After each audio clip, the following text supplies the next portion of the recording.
നമസ്കാരം. ഇന്ന് നമ്മൾ സംസാരിക്കുന്നത് ലോകായുധ വിപണിയിലെ ഒരു അത്ഭുതത്തെക്കുറിച്ചാണ്. പാകിസ്ഥാൻ വലിയ വായിൽ ലോകത്തോട് വിളിച്ചു പറഞ്ഞ തങ്ങളുടെ അഭിമാന താരം JF-17 തണ്ടർ യുദ്ധവിമാനം. ചുരുങ്ങിയ ചെലവിൽ സുപ്പീരിയർ വിമാനം എന്നൊക്കെ കേട്ട് പാവം നൈജീരിയ 3 വാങ്ങിയിരുന്നു. പക്ഷെ ഇപ്പോൾ പാകിസ്ഥാൻ കൊടുത്ത വിമാനം കണ്ടാൽ പഴയ ലൊട്ടിലൊടുക്ക് സാധനങ്ങൾ വിൽക്കുന്ന ആൾക്കാരെ ഓർമ്മ വരും. കാരണം നൈജീരിയ വാങ്ങിയ 3 യുദ്ധവിമാനങ്ങളിൽ 2 ഇപ്പോൾ കട്ടപ്പുറത്താണ്. വാർത്തകൾ വരുന്നത് വളരെ രസകരമാണ്. നൈജീരിയൻ വ്യോമസേനയ്ക്ക് ഇപ്പോൾ ആകെ പറപ്പിക്കാൻ പറ്റുന്നത് ഒരേ ഒരു JF-17 മാത്രം. ബാക്കി 2 എന്ത് പറ്റിയെന്ന് ചോദിച്ചാൽ പാകിസ്ഥാന്റെ കയ്യിൽ മറുപടിയില്ല. വിമാനത്തിന്റെ ചിറകിലും ബോഡിയിലും വിള്ളലുകൾ, റഡാർ വർക്ക് ചെയ്യുന്നില്ല. പോരാത്തതിന് ഇതിനകത്ത് ഉപയോഗിച്ചിരിക്കുന്ന ചൈനീസ് എഞ്ചിൻ എപ്പോൾ പണിമുടക്കും എന്ന് ആർക്കും അറിയില്ല. സ്വന്തം നാട്ടിലെ റോഡിലൂടെ ഓടിക്കാൻ പറ്റാത്ത വണ്ടി വിദേശത്തേക്ക് കയറ്റി അയച്ച അവസ്ഥയിലാണ് പാകിസ്ഥാൻ.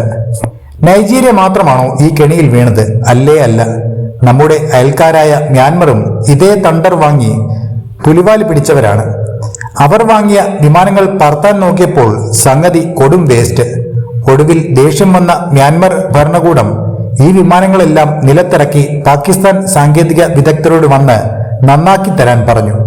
പക്ഷെ പാകിസ്ഥാൻ വന്നോ? എവിടെ? വിറ്റ സാധനത്തിന് ഗ്യാരണ്ടിയുമില്ല, വാറണ്ടിയും ഇല്ല എന്ന നിലപാടിലാണ് അവർ.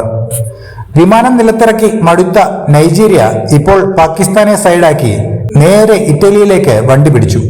ഇറ്റലിയുടെ M346 വിമാനങ്ങൾ വാങ്ങാനാണ് അവരുടെ തീരുമാനം.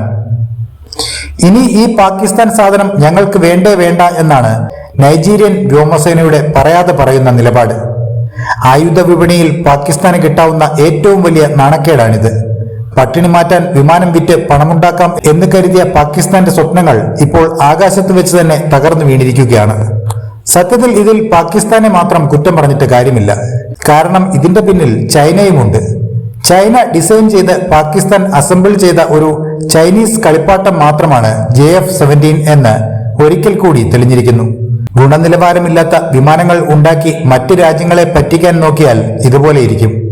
എന്തായാലും നൈജീരിയയുടെ അനുഭവം കണ്ടിട്ട് ഇനി ആരെങ്കിലും പാകിസ്ഥാൻ വിമാനങ്ങൾ വാങ്ങാൻ വരുമോ എന്ന് കണ്ടറിയണം. ഇനി ആരെങ്കിലും വന്നാൽ തന്നെ അവരെ മണ്ടന്മാർ എന്നേ വിളിക്കാൻ പറ്റൂ. അപ്പോൾ മറ്റൊരു വാർത്തയുമായി വീണ്ടും കാണാം. നന്ദി.